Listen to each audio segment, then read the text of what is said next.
This program contains adult content. Is there a God? Big atheist. Really? What am I, an idiot? Come on. That yes, it would be nice if you could throw your sins and your responsibilities on someone else. But it's not true. It looks like far-left lunacy. I don't believe that it's true that religion is moral or ethical. You don't need to follow anybody! It's not human intelligence! If someone doesn't value logical consistency, what logical argument are you going to give them that will demonstrate that they should?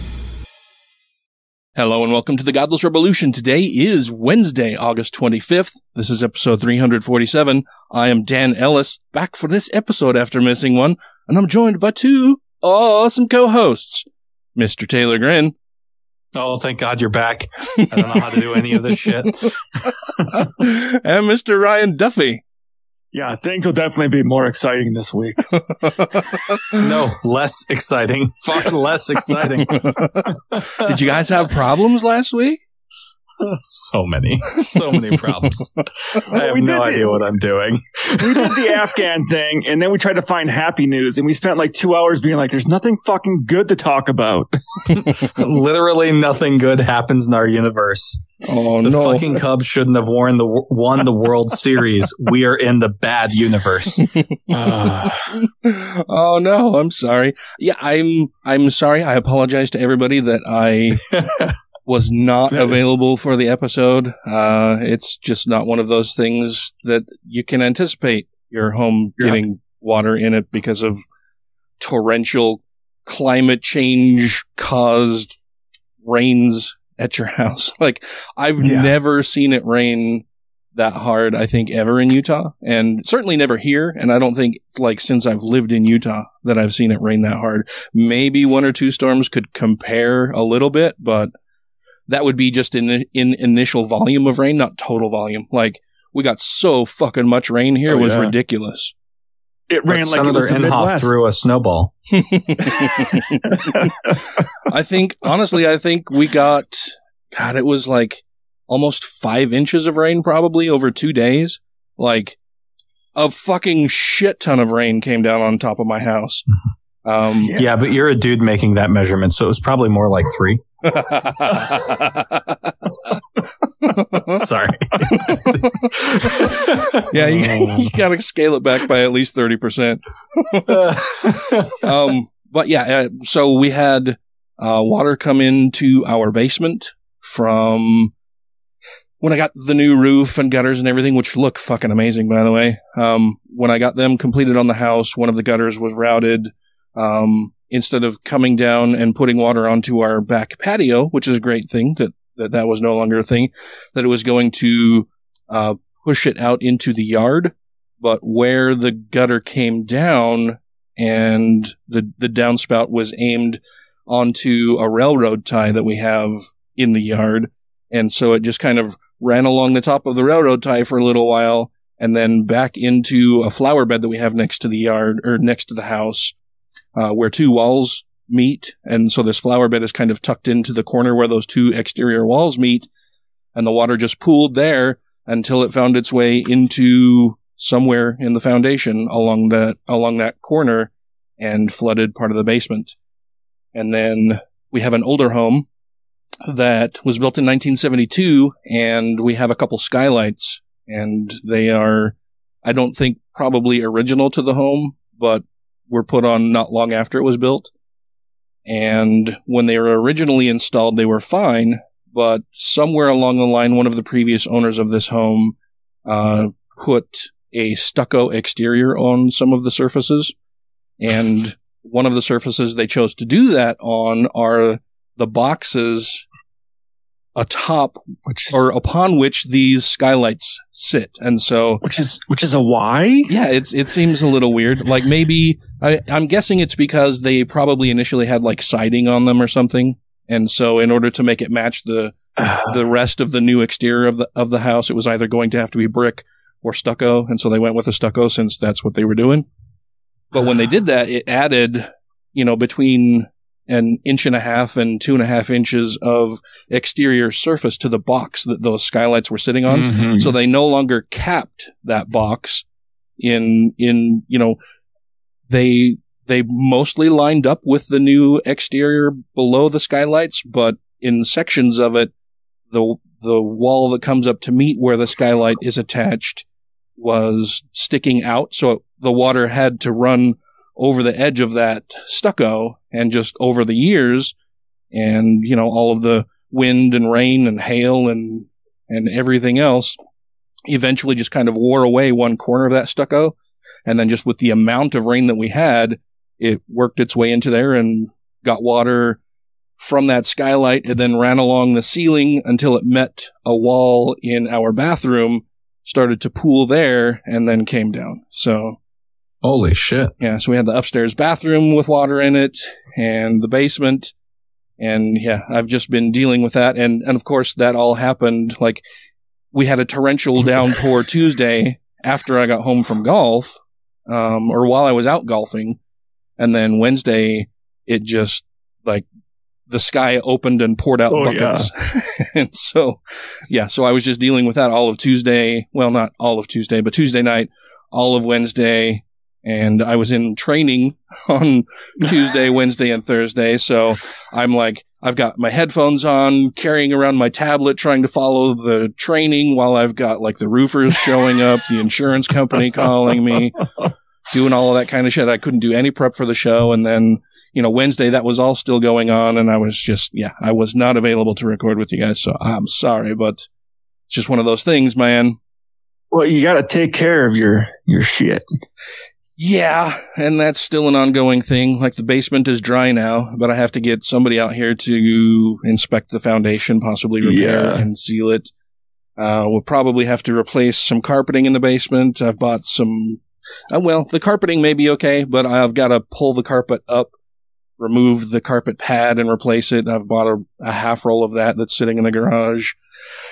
We have ordered some new skylights that had to be custom ordered and fit so that they will actually cap over the stucco that's on the exterior of those. And they'll be nicer and look nicer anyway. Right now, I just have a tarp covering the one that is up there. The roofing company I worked with was fucking awesome. They were really, really great in coming out and repairing it, like, while the rain is still coming down. They sent a couple other guys up on the roof to inspect and see what was going on, and then put that tarp over the skylight so I wouldn't get any more water in.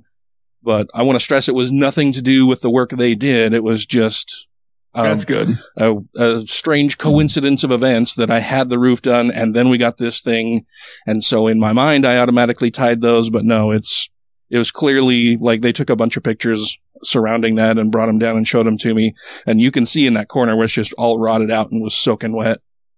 And after they put that tarp on there, no more water came in. So I'm sure that's what it was. But enough about me. I've taken up enough time. What's new with you guys? I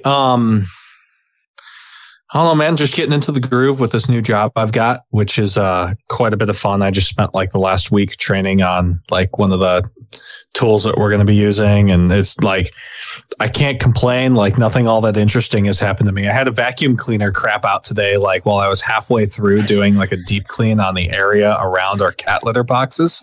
And I was just furious because now I've got like litter boxes that are half empty and the cats are wondering where the hell they're going to take a shit. And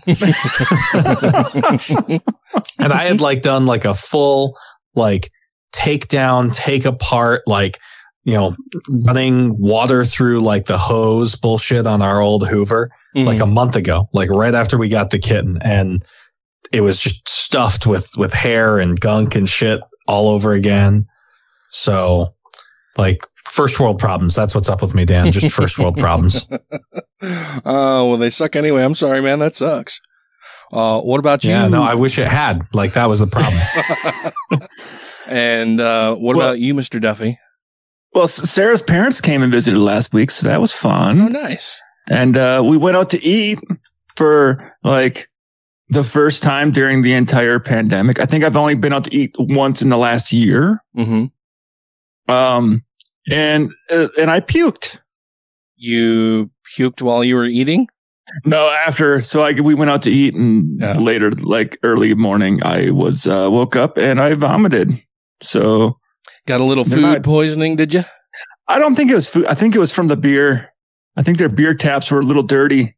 So I'll see. The Mormons are right. It would be beer poisoning instead of food poisoning, I guess. Then maybe, which isn't a good thing. So I ended up they went to the farmer's market that day, and I stayed home, and I watched a whole bunch of videos of people making boats and kayaks, and I said, I'm going to make a small one. So I'm making myself a small boat. So they went to the farmer's market. You stayed at home to the farter's market.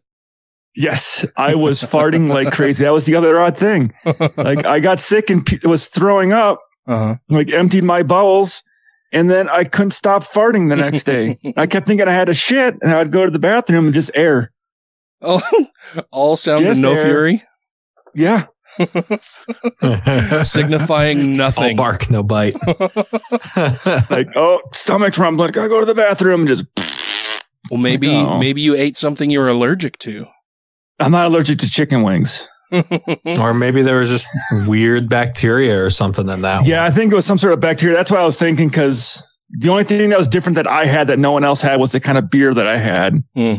So I was thinking maybe there's some sort of like bacteria in the tap, or there hadn't been, maybe not a lot of people were buying that beer and it was dirty or something. And I don't know. It teaches me to go out and eat. Because you like strange, obscure, not very heavily consumed beers, maybe. Well, it was a Leinenkugel because we went to Buffalo Wild Wings and they got Leinenkugel on tap, so I got some Leinenkugel. Nice. Very nice. Sandra and I went and got Buffalo Wild Wings for the first time in years for me, like just last week. It was definitely not worth the money. Like I can make better wings. I like making my own sauce. I'm making a lot of hot sauce. Yeah. Yeah. Well, we have a lot to talk about regarding the LDS Church and some of the dumb fucking things that they've been doing lately. Holy shit. Not just from the church leaders, but the church membership as well. Like it's fucked all the way around, and it'll take up a good amount of time, I think. I would say it's a direct reflection on what's going on as a total in the world right now. Yeah, definitely reflecting the larger bullshit that's going on in the rest of the world. Yeah, okay. Well, why can't they just fucking admit defeat in the culture war already? Gay marriage is legal. They fucking lost. Because that's not in line with Jesus Christ's teaching. Did they bitch and complain this much after the civil rights era? A lot of the membership did, for sure. And I mean, the church was dragged kicking and screaming into modernity for every fucking thing that they have modified throughout its existence. So yeah, we got lots to talk about. We'll do that on the other side of this little break. Hello, everyone. This is Natasha Helfer. I'm a clinical licensed marriage and family therapist and a certified asect sex therapist. And I guess I've had the recent experience of getting what I'm lovingly calling sex communicated from my Mormon religion. I'm also the author of the Mormon Therapist blog. I run the Mormon Sex Info and Mormon Mental Health podcasts. You can find pretty much almost all of my information on natashahelfer.com. And you're listening to the Godless Rebelution. Hello, ma'am. My goodness, you have such an attractive little garden here. Oh, thank you, young man. I just planted those flowers last week. My, how they grow. Yes, ma'am. We're from the Church of Jesus Christ of Latter-day Saints. Oh, the Mormons. That's right. I'm Elder Young, and this is Elder White. Well, you two boys can just fuck right off. Ma'am? You heard me. Take that Book of Mormon and shove it so far up your righteous asses that you choke. You soul-soliciting pig-fuckers. Gosh. Thank you to everybody who has rated the show on iTunes and Stitcher and are following us on YouTube, Twitter, and Facebook. And to all our Patreon patrons, you make the show possible. Well, welcome back, everybody. There's been we had some fun times in the in between with a false start. That I'm sure will end up in the outtakes for this episode. Yep. But okay, serious time, Dan. There's been a lot of stuff going on with the LDS Church lately that has thrown it into some major upheaval just within this last month or this month. Actually just within even the past 2 weeks. And it all started when the LDS Church's leadership made an announcement on the church's official website saying that they would like everybody to wear masks and get vaccinated. Here in Utah, that is a big problem because, of course, Utah is a very conservative state. I think right now Utah is in third place for the number of new infections per million residents. I think we are being bested only by Florida and Texas. So we're in some dire straits here in Utah, and the LDS Church leaders know that that is a bad thing. I think that they should have been encouraging people to do this much, much earlier in the pandemic, and then it probably wouldn't have been as big an issue. But it has been so politicized, just the use of masks and getting vaccinated, that the conservative members of the LDS Church, which is, I would say, 90% of the membership of the LDS Church, or a number real fucking close to that. It's a very conservative church, but conservative members within the church, of course, are hugely supportive of Donald Trump. They are distrusting now of science and of using masks and getting vaccinated. They are, and always have been, very prone to conspiracy theories running rampant and taking over. Magical thinking. And anti-authoritarianism. Yeah, the whole thing. And then the church has this history of, personal revelation being received by members that has also been historically a problem within the church. It has led to several different splinter groups being, leaving the LDS Church, starting their own official churches in the style of the LDS Church because they think that the church has gotten one thing about doctrine wrong here and there, whether that's the fundamentalist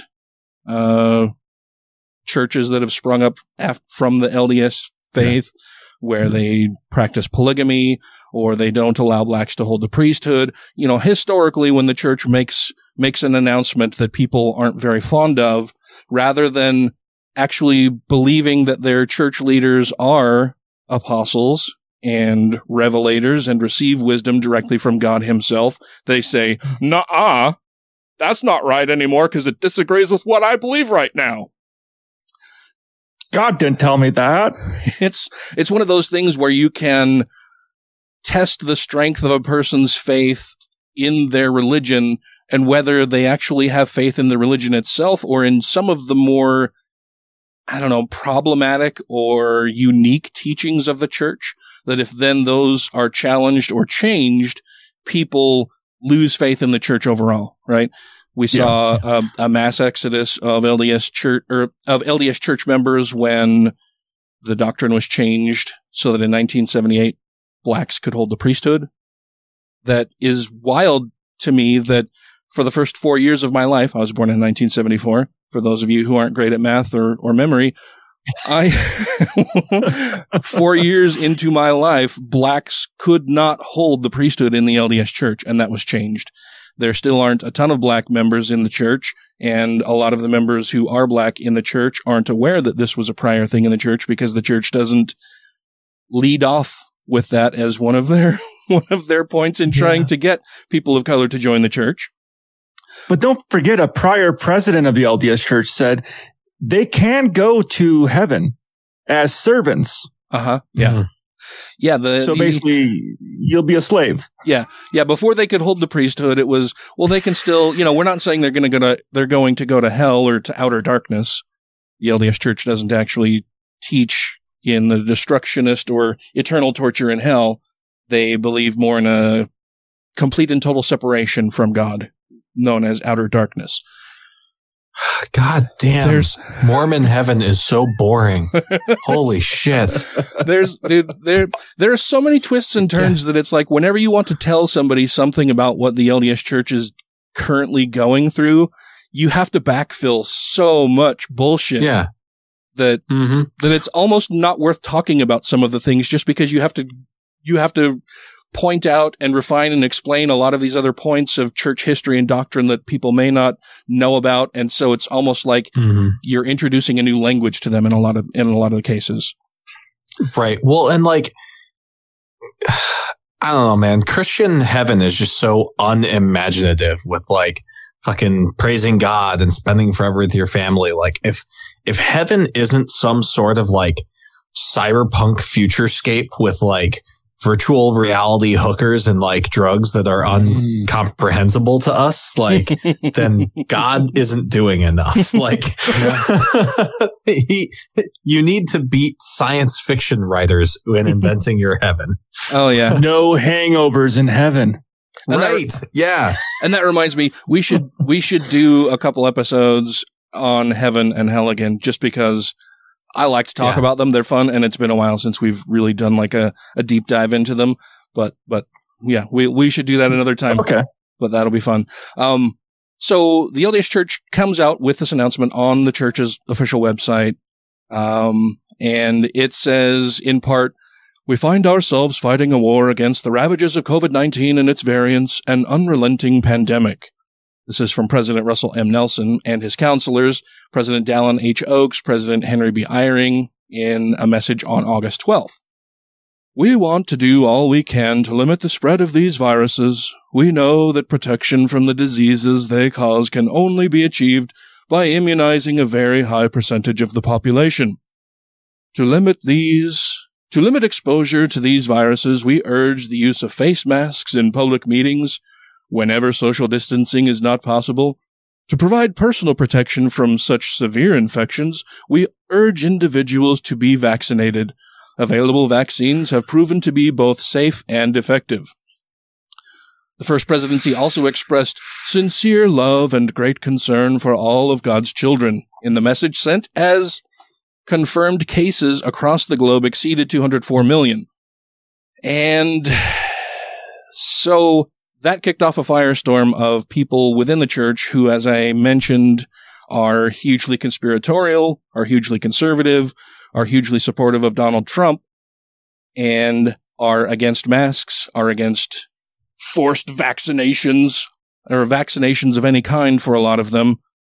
And so all of a sudden, like, my first indication that something was going on was seeing posts in a lot of the ex-Mormon groups that I'm in talking about, "Oh no, my family members are freaking out because the church made this announcement. They're all threatening to leave the church, and that it's not run by God anymore. It's run by man, and they're all part of Big Pharma now. They've been taken over by Satan. The adversary has them in their grip." It's wild to me to see so many LDS people freaking out over this. They didn't freak out when the church said that girls could only get one ear pierced. They didn't freak out when they said that you can't have tattoos. They didn't freak out when they said that, caffeine is bad. There's so fucking many things in the church that historically people have not given a fuck about. That women can't hold the priesthood. Sure, they lost some members over that when Kate Kelly went on her mission to try to get that changed in the church. There were a lot of women who left. There were some women who were disaffected, who started questioning church leadership. There have been little things all along the path here. When gay marriage was fought and is still currently being fought by the LDS Church, most members don't care about those things, or don't care about them to the extent that they will renounce their membership in the church. But Donald fucking Trump and the conspiracies surrounding the election and the vaccine and masks have people completely in thrall with pseudoscience and nonsense. Yeah. Here in Utah, it's really fucking bad. We're not in the deep South, but we might as well be. We're so attached to that conservative line of dumb fuck thinking here that it makes things really bad sometimes. So that kicked all of this off. That's the first bit of news about the LDS Church. I saw myself in one of the groups and posted about this on Facebook, that it was just wild to me. If you had told me 5 years ago that a growing number of Mormons would leave their faith if the church's leaders told them that they should do what they can to help end a global pandemic, I would have thought you were nuts.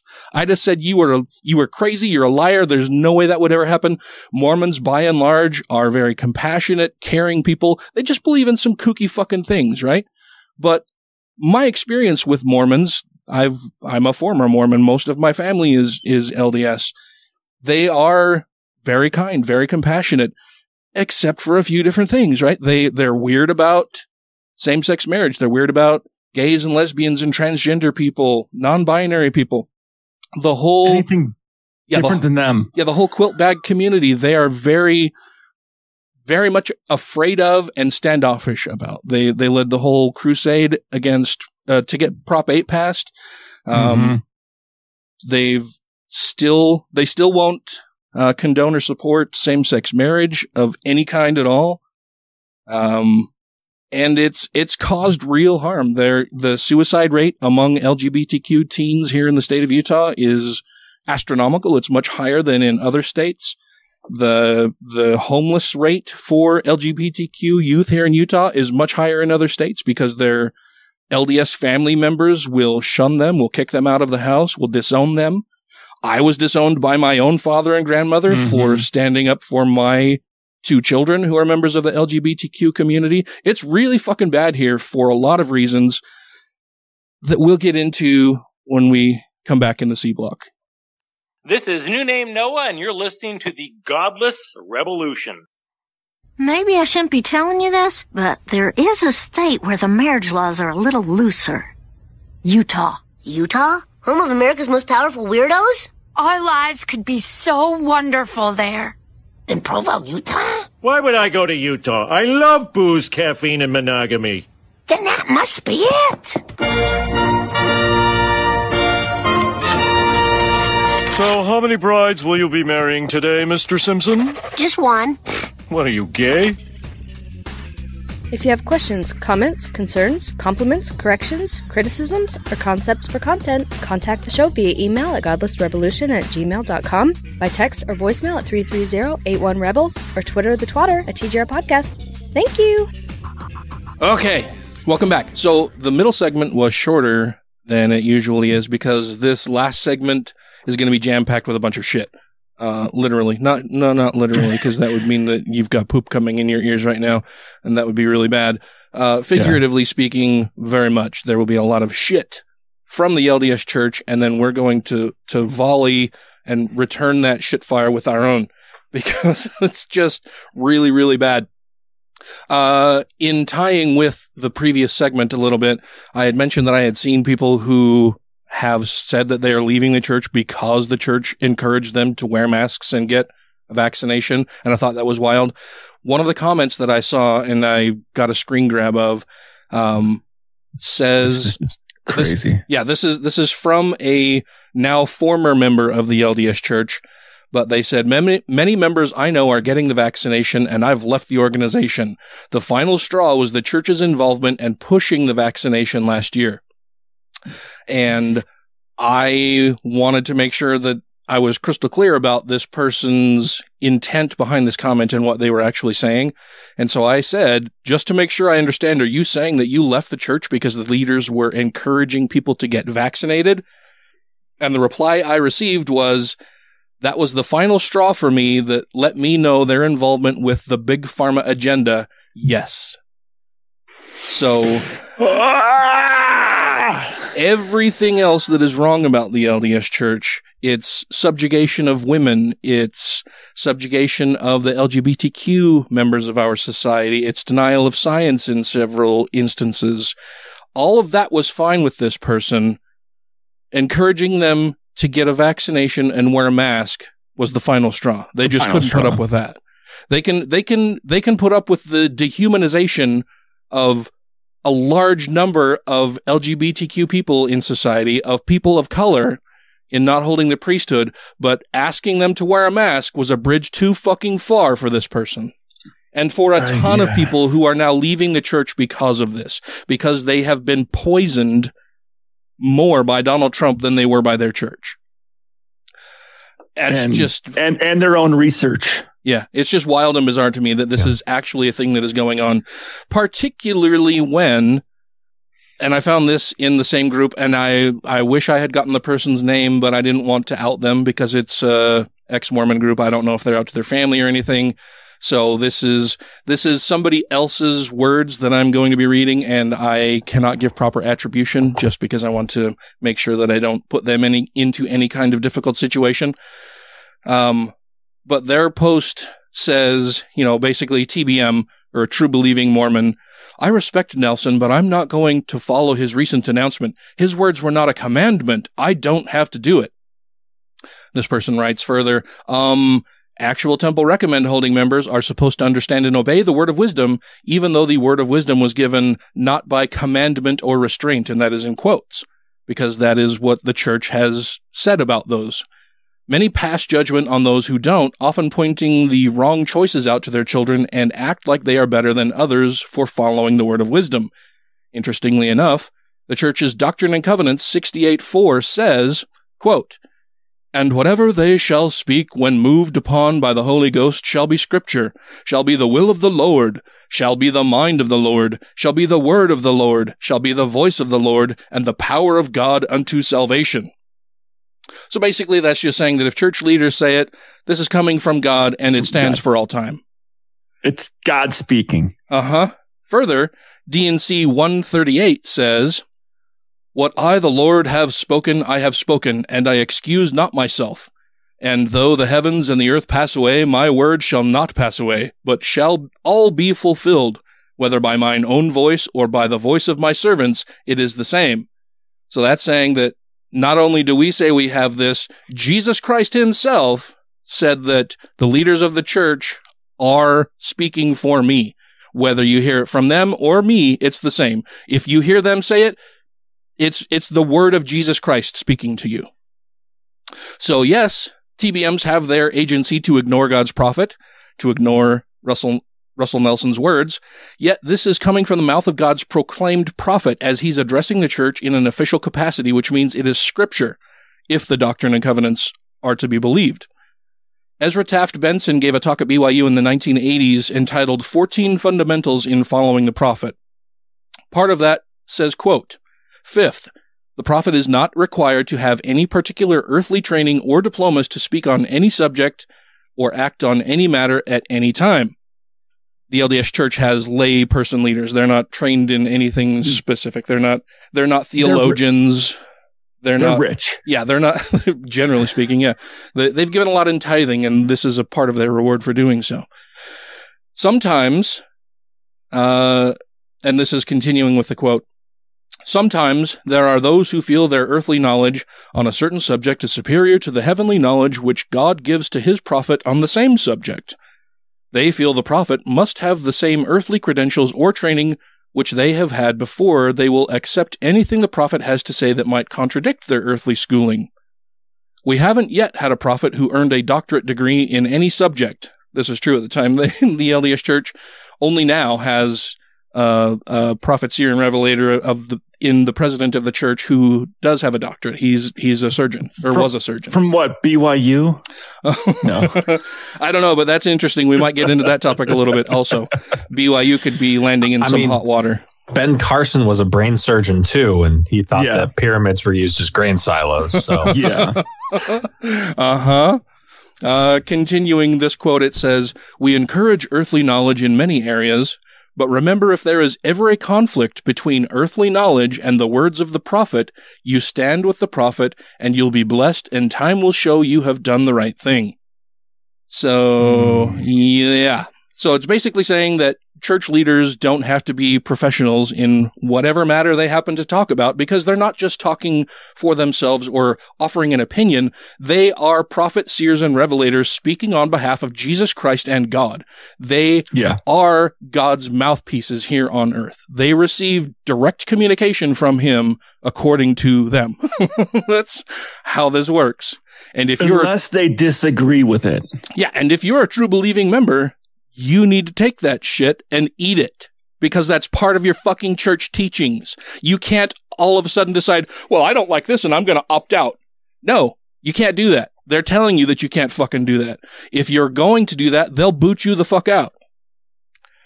Well, maybe they finally are not being sheep anymore, but they're still calling us sheep for getting a vaccine. Uh-huh. So all of that leads us to the most recent hubbub within the church. And that came in the form of a speech delivered by Elder Jeffrey R. Holland, who is, he was the 4th president of BYU and is a current member of the Quorum of 12 Apostles for the LDS Church. He is the 4th most senior apostle. The way the I LDS... thought you were going to say he's a bulldog. Something very jowly for sure. The way the LDS Church has typically worked is that the most senior apostle in the Quorum of 12 Apostles then becomes president, as the former president either retires or dies or whatever, is being replaced. They pull gerontocracy, got it. Yeah, they pull the next president of the church from the Quorum of 12 Apostles, generally speaking, and I want to say generally speaking, it could be always. I'm not entirely sure. I'd have to look this up again. I have forgotten, but it is the most senior apostle who then becomes president of the church. So this dude's high up there. Mm-hmm. Jeffrey Holland is number 4 in line for the presidency of a multi-billion-dollar, hundreds of billions of dollars corporation. I believe they have more wealth than the Catholic Church, which is, but wow, no hats. Yeah. Yeah. No pointy red shoes and funny hats. Yeah. They are tiny actually compared to the Christian church in numbers. Catholic church in numbers. Yeah. Yeah. So I want to play some of the more particularly troubling bits from his speech at BYU, starting with this. In this section, we're going to hear him read a letter from a person who wrote into him with some growing concerns that she has about some of the practices and just general things that she disagrees with that are going on at BYU. And if you guys want to cut in at any time, please do, and I will pause the audio and we'll talk about it. Then imagine the pain that comes with a memo like this one I recently received. These are just a half a dozen lines from a 2-page document.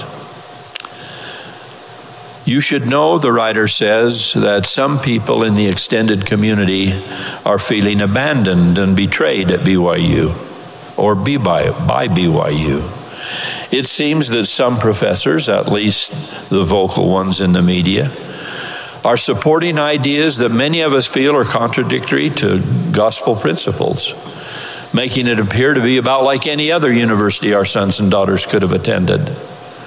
Several parents have said they no longer want to send their children here or donate to the school.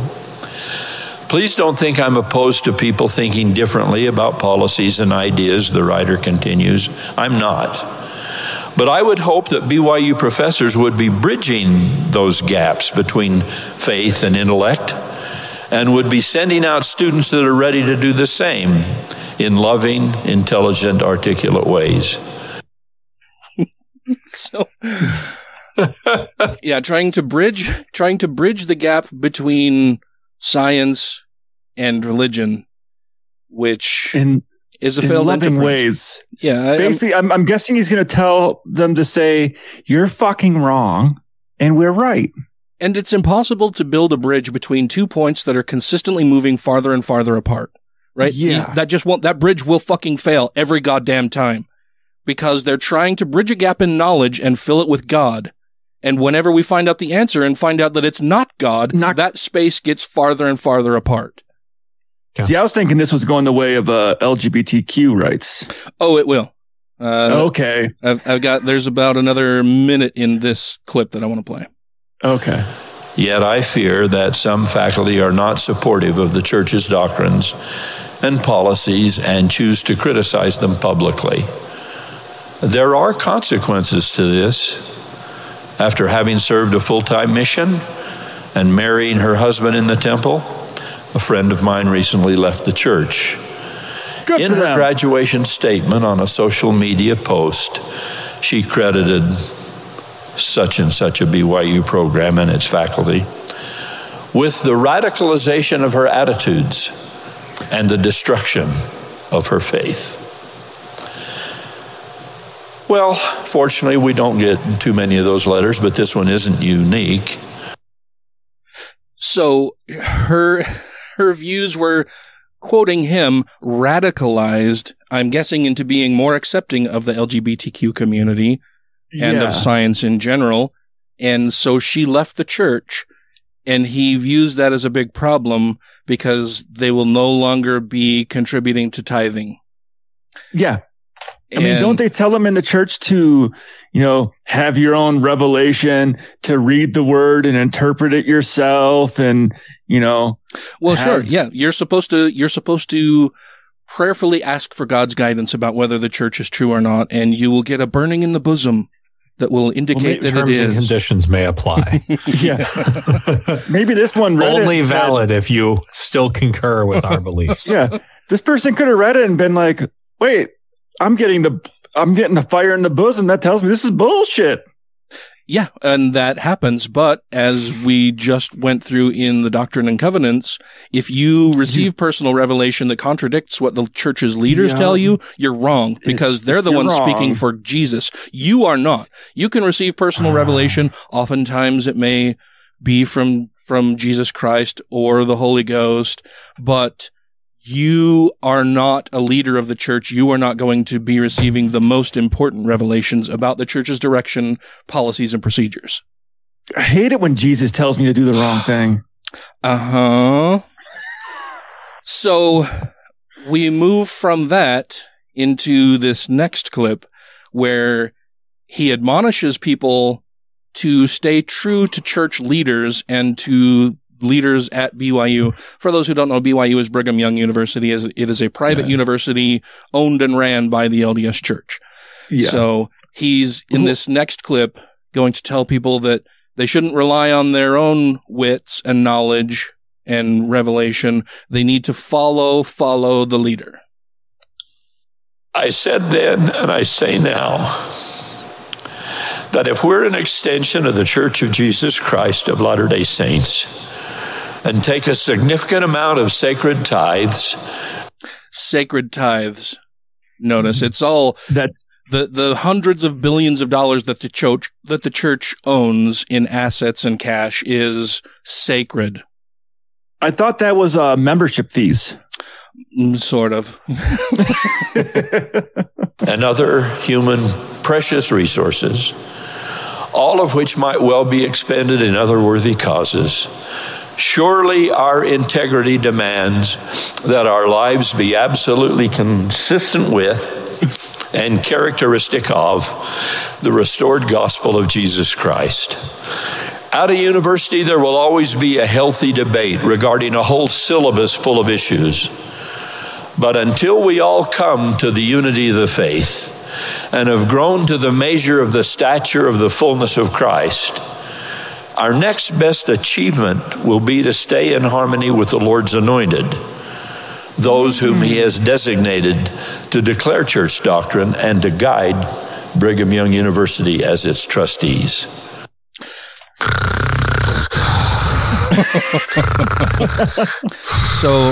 So in parsing out the shit coming out of this fucker's mouth, he's telling people that until you are as smart and as knowledgeable as Jesus Christ himself, you need to sit down, shut the fuck up, and do what we tell you. That's basically what he has just said. What I hear coming from him is, oh shit, progress is happening.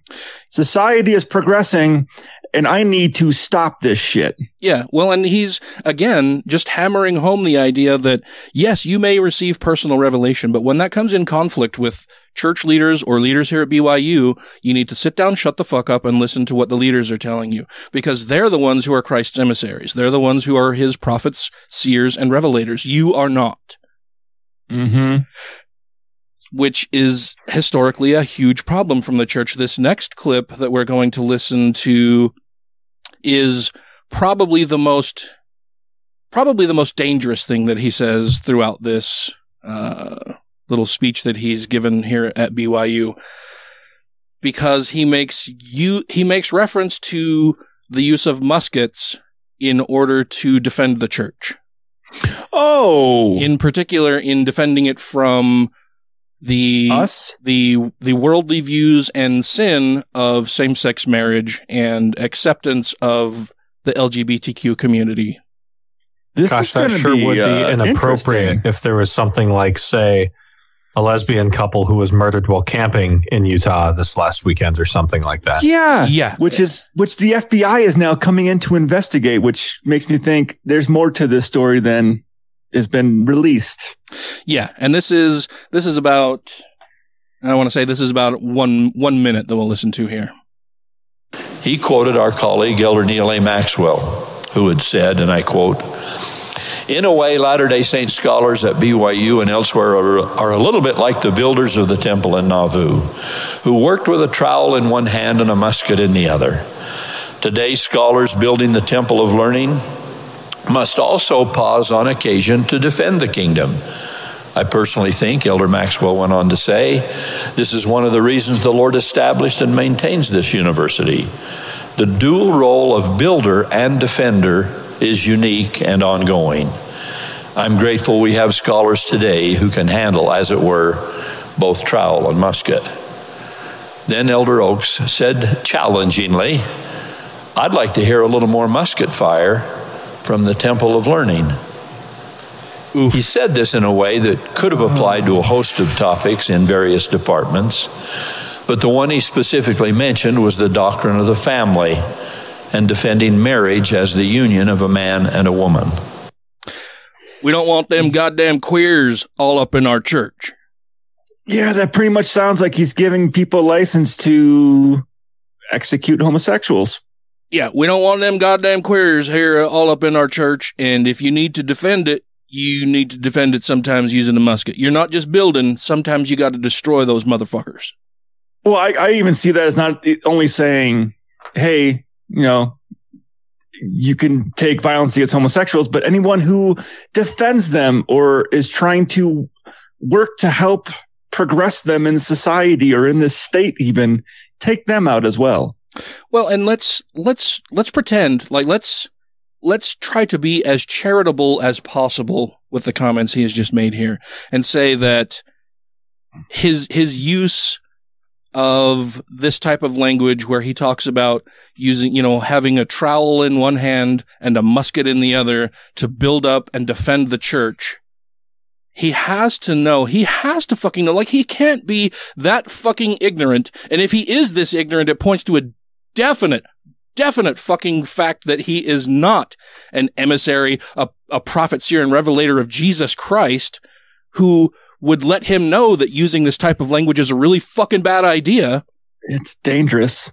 Because he has encouraged people to use muskets to defend the church. And within hours of him saying this shit, there were posts out on social media from a bunch of fucking right-wing lunatics and people in like the DesNat. For those of you who aren't familiar with DesNat, it's a bunch of they're the Deseret nationalists. They're like a militia type. Yeah, they're a Mormon nationalist group who advocates for all of the bullshit that comes with Mormon nationalism. Mormon ISIS. Yeah. They're some bad dudes. They're jackasses and idiots who think that they're defending the church from outside attackers and will absolutely resort to violence in order to accomplish their goals of defending their church. Which sounds exactly like something Jesus would do, right? Or Trump. Uh-huh. Yeah, so within a very short time of him posting that, there were people. So Greg Smith ran for some political post here in Utah, and he's an absolute fucking idiot and lost that race by a lot.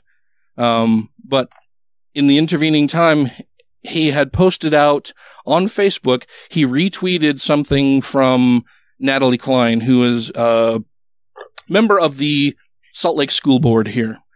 And she is a conservative member of the LDS Church who is basically, she's kind of the Marjorie Taylor Greene of the LDS faith. If Marjorie Taylor Greene sat on a school board, she's constantly railing against LGBTQ members and of society at large and within the LDS Church also, and anything that looks like support for those members within the LDS Church. And so she had tweeted out something about a flag or a sign that was hung in the seminary building at Layton High School, which is a high school here in Utah, in northern Utah, where they hung a sign in this seminary building that says, you know, it's got a picture of the pride flag with the trans embellishments on the flag. And her post said, Layton High Seminary, time to make some phone calls. The world is too much with us. And she's got a picture of this sign. And Gregory Smith, dumb fuck that he is, admittedly, I'll get to that in a moment, retweeted that and said, time to get out our muskets, which, of course, set off a firestorm within the Desnat dumb fuck nation that had them calling for arms to defend the LDS Church. So if Holland believes that he's Jesus Christ's emissary, either Christ is violent or stupid, or Holland is violent and stupid and working against Christ's teachings. He's apparently been influenced by the adversary, which is probably why he's advocating for people to wear masks and get their vaccinations. Mm-hmm. It's all really, really bad. This last, it just signals that there's going to be more violence in the community coming. Yeah. And so I haven't listened to the entire speech. I've gotten to about, 20, maybe 25, 26 minutes within his speech. So there may be other parts of this that I haven't heard that are somehow redeeming, but I read the transcript of it and I don't think that they are. This last bit I wanted to play because it's very reminiscent of the conversation that I had with my father before he disowned me, where he tries to play the victim because he's trying his best to be so compassionate to people, but those queers just won't ever accept that, full acceptance is not enough. That somehow Jeffrey R. Holland is a victim here in all of this because those uppity queers want full equality. We hope it isn't a surprise to you that your trustees are not deaf or blind to the feelings that swirl around marriage and the whole same-sex topic on campus and the whole same-sex topic on campus. A lot of other topics.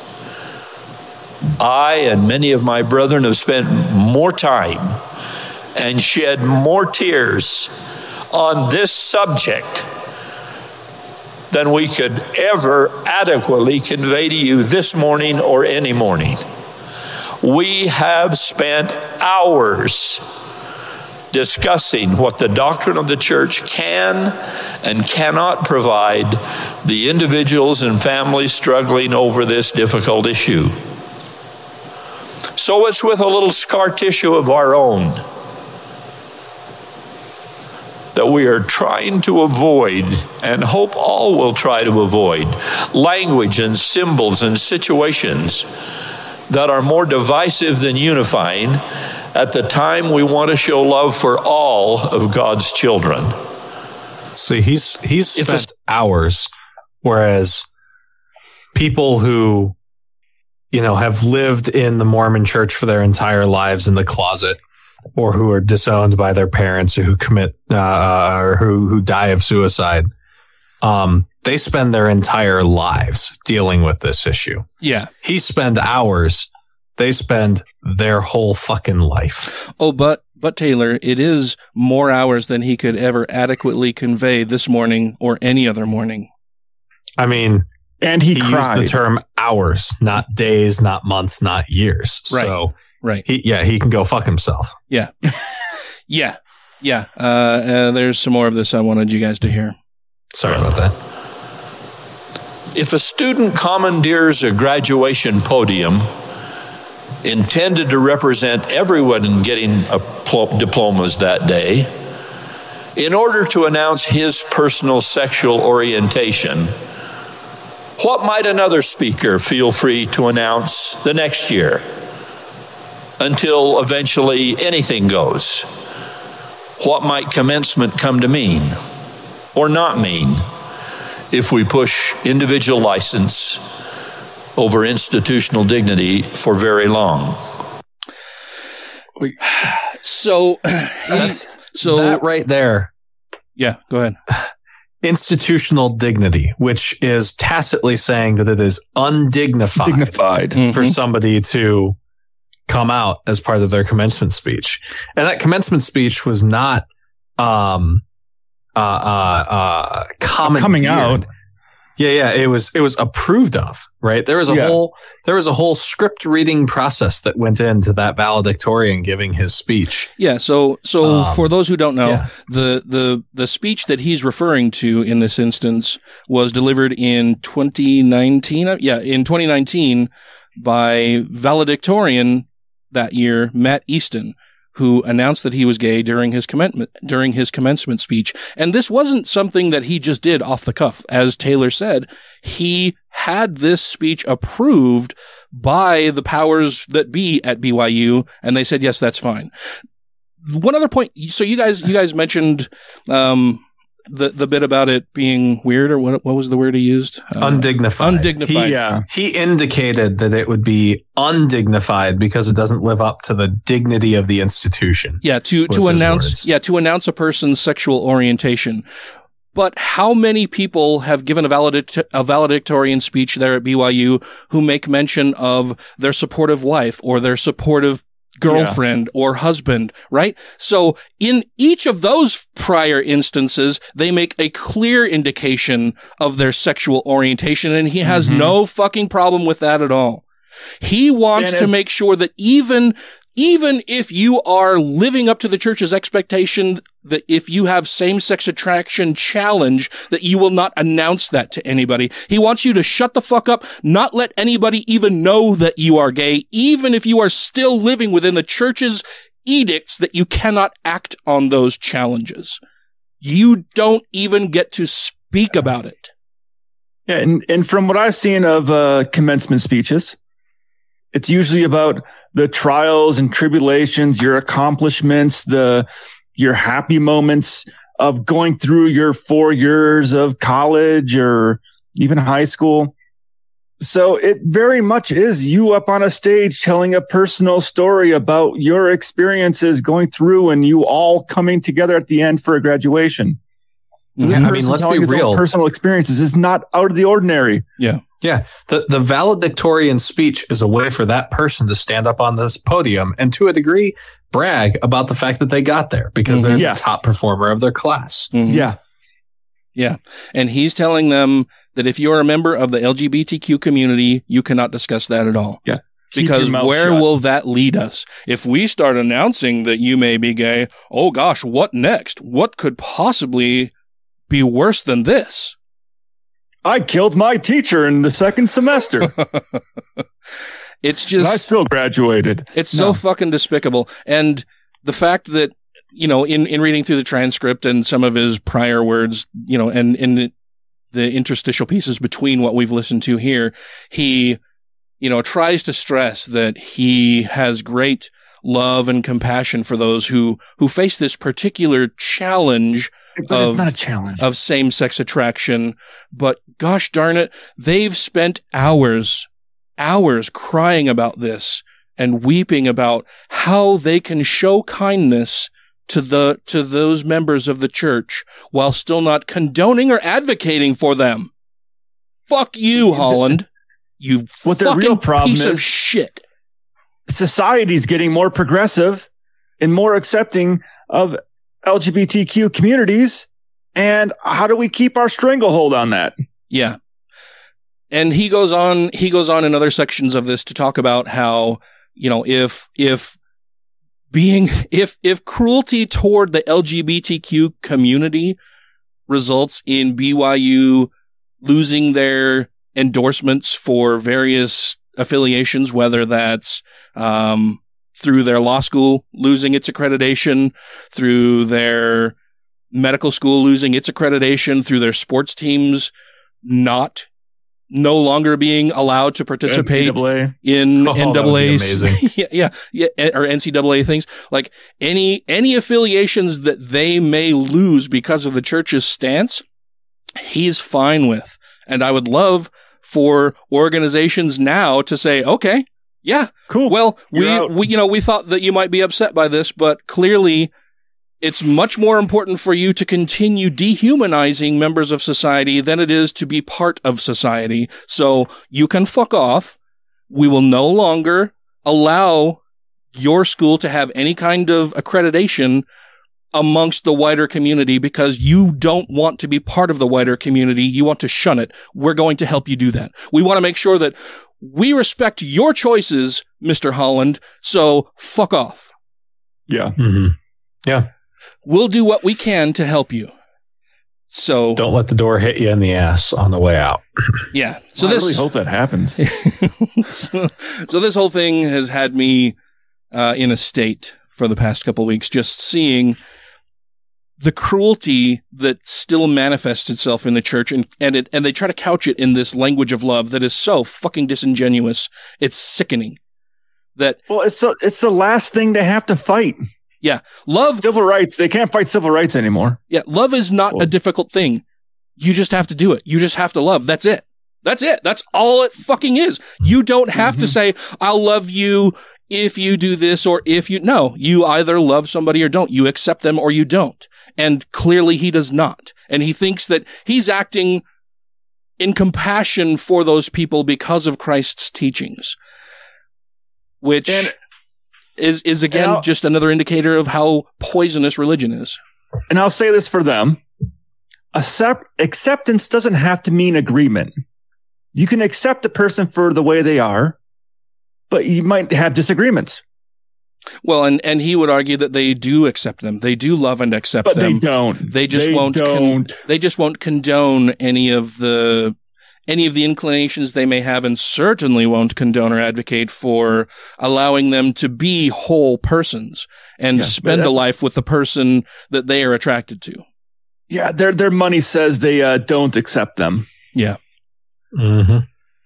So that's about it. I think we may have run a bit over time on this, but there's just so much to cover in this whole thing. And I'm sure this isn't the last we're going to hear about it.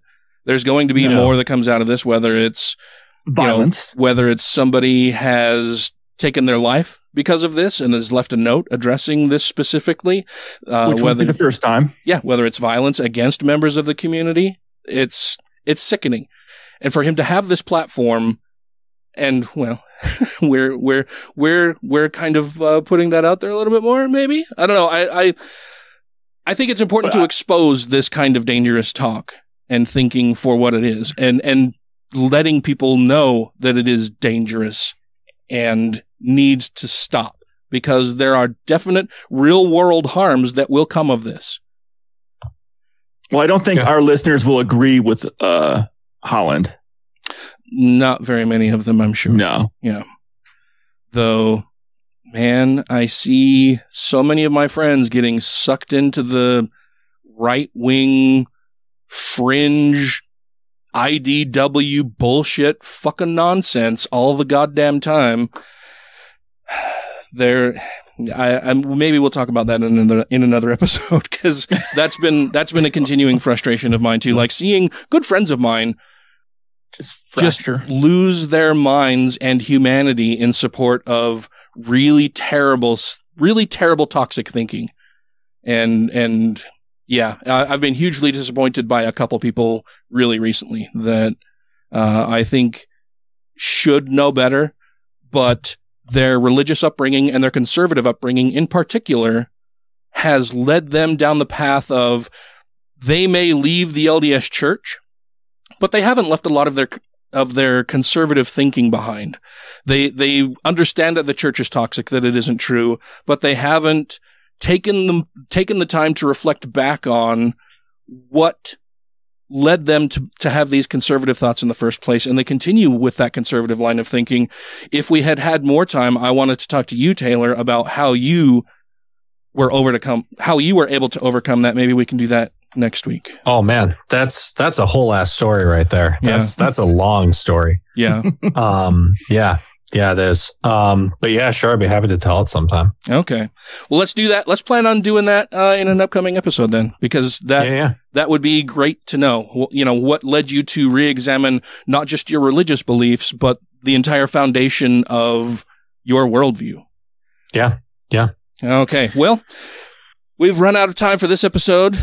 Thank you all very much for joining us for going on this little adventure, for being bored to tears, I'm sure, different sections of Holland's talk that we played. God, they have this weird, creepy cadence that all of the LDS church leaders use during these meetings and speeches that is, it's a real snoozer. It'll put you to sleep pretty quickly. I only made it through 10 minutes of the transcript. Yeah, if you're not listening carefully enough to become enraged by it, you'll fall asleep.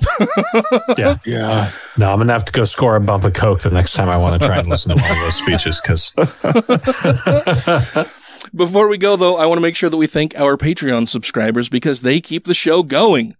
Let's see. Let's have Ryan start, and then I'll go second, and Taylor, you can go third. All right. Okay. That would be 2 skeptical chaps. Alan Firth. Don't be a Richard. Hunter Grin. John McCullough. Ollie Olson. Sinead Duffy. Steve Cuno. Stephen Andrus. Tiffany Hudson. Vanessa. Corey Ebert. Jeff Peterson. Jeremy Goodson. Matthew Sanders. Megan Mitchell. The guy that asks questions before he finishes the show. The literal Christian devil. Thanks, Satan.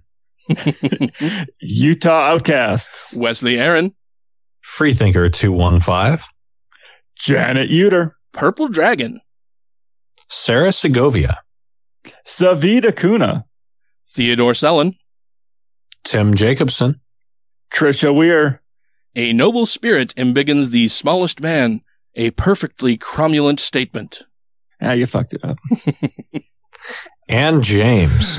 Thank you all so very much. If you, dear listener, would like to become a Patreon patron, you can do so easily by going to patreon.com/GodlessRebelution, where you can contribute as little as $1 per episode. And then you get extra bonus things like bonus episodes, extra outtakes, extended outtakes, all kinds of fun stuff. Clips from the cutting room floor. Yeah, you get me fucking up. There was a part of this show that I will probably include as a clip from the cutting room floor.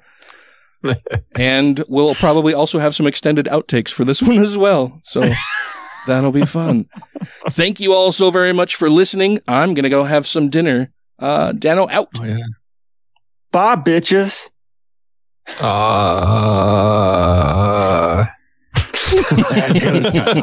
Bye. Yeah, I had to modify the way that I get out of my car because I was getting out, like I was swinging my left leg out, and then I would kind of slide to the side on the seat and go to get out. And my seat has little like wings, like they come down to where the seat, where you put your ass. And I can't tell you how many times I just ended up crushing my balls between my right thigh and the left side of the seat of my car. I do think it's funny how people were irate about the black Superman. Oh, they're irate about the black anything or the female anything.